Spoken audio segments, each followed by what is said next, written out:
Keep Right with Ralph K. Ginorio. Thoughtless Technophilia. Globally, humanity faces a reproductive crisis. On all continents, males are seeing a conspicuous reduction in their fertility when compared to males a half a century ago. Some hail this as a victory against Malthusian overpopulation.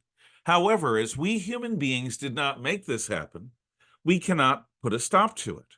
When we reach some ideologue's idea of sustainable balance, we will not be able to stop this reduction. Across the developed world, traditional populations are not replacing themselves. We are not having enough babies. This is already causing economic and social problems, which will only intensify as this problem becomes more evident. Recently, I read an article about plastic microscopic shards that have been found in the testicles of test animals and human beings. See link below.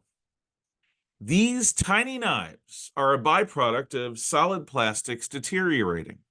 They are so small that they permeate the bodies of plants, animals, and human beings.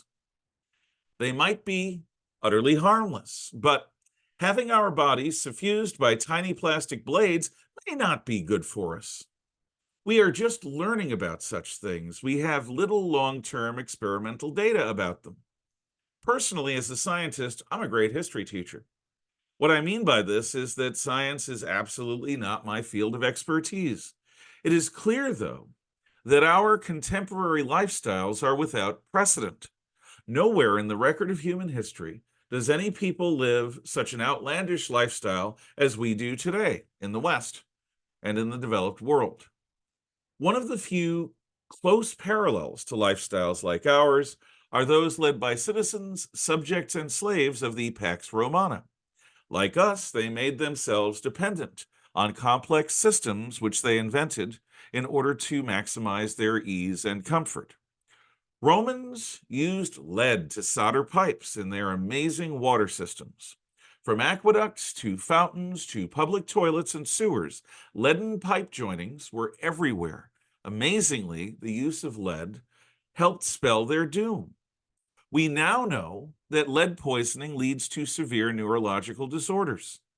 The conspicuous lassitude of so many late Romans, who largely refused to play an active part in saving their decaying society, can in part be explained by the effects of centuries of exposure to lead poisoning. As the Romans were ignorant of the effects of lead, we have no idea what long-term exposure to plastics could do to us. The same is true for the effects of cellular telephones, electromagnetic emanations, cloning, hormone-rich meat, and chemical fertilizers. So little that we consume is natural. So little that we do would even be comprehensible to our ancestors just over a century ago. It is entirely possible that unexpected contaminants could be as dangerous to our long-term survival as the awakening of the cybernetic mind or the mass detonation of many hydrogen bombs. We in the developed world are not nearly suspicious enough about accepting unprecedented innovations into our lives. We seem to have no anchors of faith, tradition, or even common sense to help guide us through this intensifying technological deluge. In an endless search for new and improved ways of living, we abide no restraint. We are greedy for labor-saving devices. We hunger for novelty, and we thirst to be on the cutting edge of societal progress. Technophilic avarice is changing our lives. Our greed to acquire the newest toys makes us increasingly dependent upon them and on the people who provide them. We have no idea about the long-term effects of such thoroughgoing technological progress on the bodies and minds of human beings. If we continue to uncritically embrace every new technology without considering their individual or collective implications to our broader lives, we risk much. Quote, Moria. You fear to go into those mines. The dwarves delved too greedily and too deep.